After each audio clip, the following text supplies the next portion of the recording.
Selamat pagi pemirsa. Breaking News kembali menemani Anda dalam berita aktual dan terpercaya. Bersama saya Muhammad Azam Muzaki selama beberapa menit ke depan.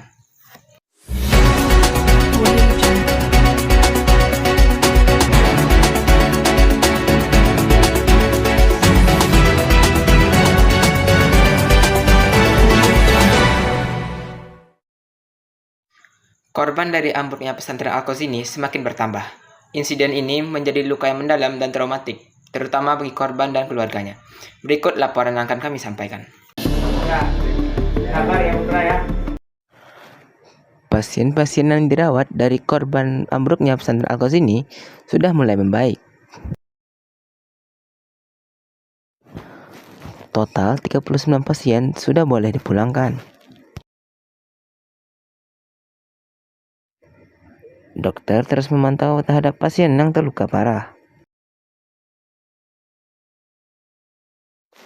Saat ini masih terdapat 4 pasien yang masih dirawat.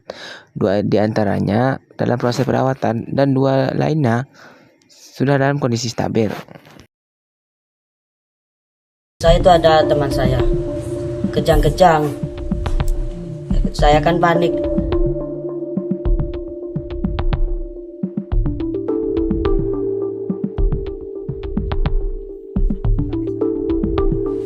Itu pas lagi ngecor di atas, di bawah pas sholat. Pas rakaat ketiga itu belum selesai sholatnya, ada yang jatuh dari atas. Apa yang satu? Kayak pering. Bambu. Nggih. Pas lama-lama kayak gempa gitu. Pas jatuh ya. Sampean waktu itu ikut yang sholat atau ikut ngecor? Ikut yang sholat. Di bawah. Nggih. Posisi sampean di mana? Di tengah rodok ke pinggiran. Waktu ada suara itu kayak gempa tuh, Nggih. Langsung sampean lari. Langsung Lari. Ini kena. Kenapa itu? Kena benturan dari atas. Dari atas. oh Yang mamat itu. Saya pas jatuh itu masih kuat. Langsung saya di pinggir saya itu ada teman saya. Kejang-kejang. Saya kan panik. Langsung lama-lama duduk yang kejang-kejang itu. Duduk pas saya bawa keluar. Itu pas-pasan dekat sama bolongan. Sampai pagi ini Nur Ahmad baik ya, jadi sudah duduk, sudah mulai latihan berdiri, nafsu makan juga sudah baik, tidak ada demam, nyeri pun juga sudah sangat minimal. Rencana mungkin besok pagi saya akan membuka lukanya lagi dan merawat lukanya.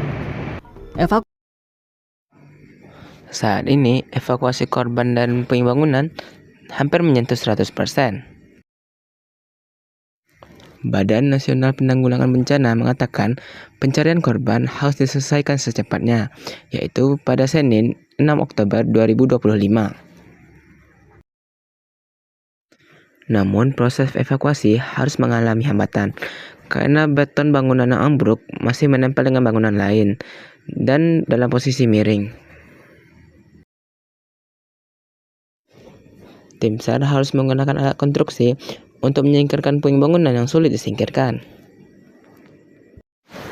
Saat ini sudah terdapat 157 korban, 104 diantaranya ditemukan dalam kondisi selamat, sedangkan 53 lainnya sudah meninggal dunia. Bangunan yang lama itu pun sudah miring.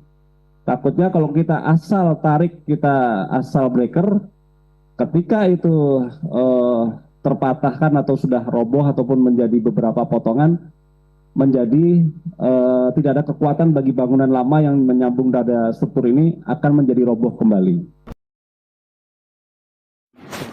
Proses evakuasi harus dilakukan ekstra hati-hati karena posisi korban yang sulit dijangkau serta puing bangunan yang tidak stabil. Karena dari puingnya itu terlihat balok sama platnya ketumpuk gitu ya, jadi semacam sandwich istilahnya orang-orang, kakinya yang hilang. Nah, jadi titik-titik yang terserang lemahnya di kolomnya. Tapi apakah itu bisa disimpukan langsung kolomnya di bawah standar? Itu yang nggak bisa dijawab dengan segera. Insiden ini mendapatkan perhatian dari istana. Menteri Sekretaris Negara mengatakan Presiden Prabowo Subianto akan memonitor proses evakuasi. Kemudian memerintahkan kepada para menteri terkait dan gubernur atau gubernur terus memberikan perhatian. Evaluasi Evaluasi ke depan. Semua pondok pesantren kita harapkan segera didata dan dipastikan keamanan dari sisi bangunan-bangunan pondok masing-masing. Insiden ini mendapat keprihatinan dari Menteri Koordinator Bidang Pemberdayaan Masyarakat Muhaimin Iskandar. Muhaimin meminta kepada seluruh pondok pesantren di Indonesia untuk tidak membangun gedung sebelum persiapan yang matang.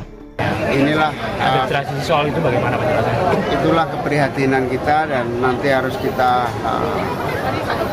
berubah semua pola. Pada pesantren tidak boleh membangun sendiri, harus ada tim teknisi. Soal gotong royong itu boleh, tapi bahwa harus ada ilmunya. Kita minta kepada semua pesantren yang lagi bangun tidak boleh membangun tanpa ada kalkulasi teknik. Insiden ini menjadi pelajaran kepada seluruh pihak untuk membangun gedung dengan persiapan yang matang. Selain teknik pembangunan, penerbitan izin harus dilakukan secara teliti, karena keselamatan santri merupakan prioritas utama.